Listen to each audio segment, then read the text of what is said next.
გთხოვთ ისაუბროთ ბედის წერაზე. ბედის წერაზე ჩვენ ამასინად ვისაუბრეთ ამ თემაზე. ბედის წერა ალლაჰმა სუბჰანაჰუ ვა თაალამ ქნილებების გაჩენამდე 50000 წლით ადრე დაწერა ყველაფერი. თუ რა მოხდებოდა და როგორ მოხდებოდა, როდის მოხდებოდა. როგორც ჰადისი გადმოგვცემს. ბედის წერა არის საიდუმლო ალლაჰისა, რომელსაც ადამიანი წინასწარ ვერ ამოხსნის და ვერ ამოიცნობს.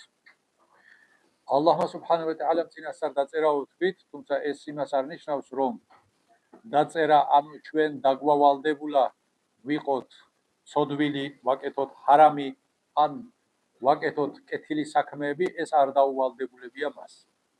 არამედ მან იცოდა თითოეული ინდივიდი თავისი თავისუფალი არჩევანით რა მოქმედებას აირჩევდა, რა მიმართულებას აირჩევდა კეთილს თუ ბოროტს.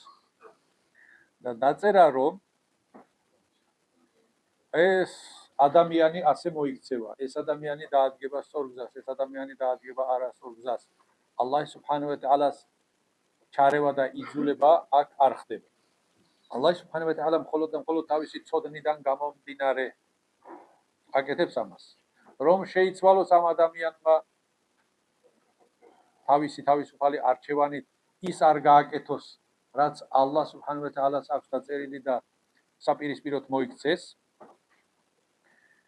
როგორც თქვით, არჩევანში თვითონ არჩევანის გაკეთებაში თვითონ თავისუფალია, თუმცა ჩვენ ამით ასეთი კითხვის ავტორი ამბობს, რომ ანუ ღმერთს რომ შეეშალოს, ღმერთს არაფერი არ შეეშლება, არაფერი არ გამოეპარება. ანუ ამას პირდაპირ სიტყვით ამას არ ამბობს, მაგრამ ეს შინაარსი გამოდის მისი კითხვიდან, იმიტომ რომ ალლაჰ სუბჰანაჰუ ვა თაალა არის ყველაფრის მცოდნე და მან ისიც ქნილებების გაჩენამდე 50000 წლით ადრე ისიც იცოდა, რომ ეს ადამიანი მიმართულებას შეიცვლიდა თუ არ შეიცვლიდა, რომ შეიცვლიდა, საით შეიცვლიდა და საბოლოოდ რას იზამდა. ეს იცოდა და წინასწარ თავისი ცოდნიდან გამომდინარე ბრძანა, რომ ასე იქნებაო და იმან რამდენიც მარჯვნივ და მარცხნივ იქით და აქეთ რვიანები ხაზოს და მიმართულებები იცვალოს, ბოლო ჯამში სადაც რომ გაჩერდება, რაზეც გააკეთებს არჩევანს, რის გაკეთებასაც, რის მომოქმედებასაც გადაწყვეტს ეს ადამიანი, ალლაჰმა სუბჰანაჰუ ვა თაალამ სწორედ აი ის იცოდა 50000 წლის ადრე და დაწერა, რომ ეს ადამიანი ბევრნაირი იქეთ-აქეთ გადახრა გადმოხრები ექნება, მაგრამ ბოლო ჯამში მაინც ამზე იზამსო და სწორედ ეს არის ალლაჰ სუბჰანაჰუ ვა თაალას უნაკლო ცოდნა, რომელსაც არაფერი გამოეპარება. და სწორედ ამაში მდგომარეობს ის საიდუმლო, რომელზეც თქვა შუამავლმა ალიჰისალატუ ვასალამმა, რომ ადამიანი ამას ვერ ამოხსნის ბოლომდე. ამიტომ მას მართებს მორჩილება. ვირწმუნეთ და ვაღიარეთ. აი ეს არის მორწმუნეს ყველაზე კარგი პოზიცია.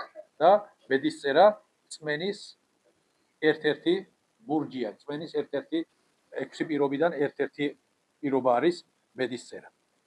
ასევე არის ისეთი საკითხები, რომლებიც ალლაჰ სუბჰანაჰუ ვა თაალას მხრიდან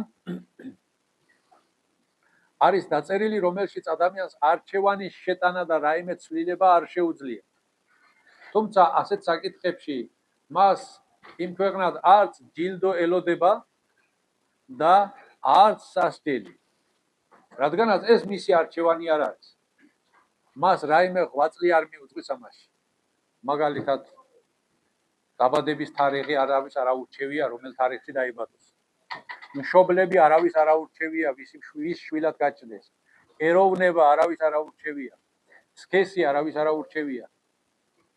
და ასე შემდეგ. ასეთი საკითხები ალლაჰ სუბჰანაჰუ ვა თაალას განსაზღვრება, ჩვენს არჩევანს არ ექვემდებარება და აქედან გამომდინარე ამისთვის არც ჯილდოა დაწესებული და არც სასჯელი.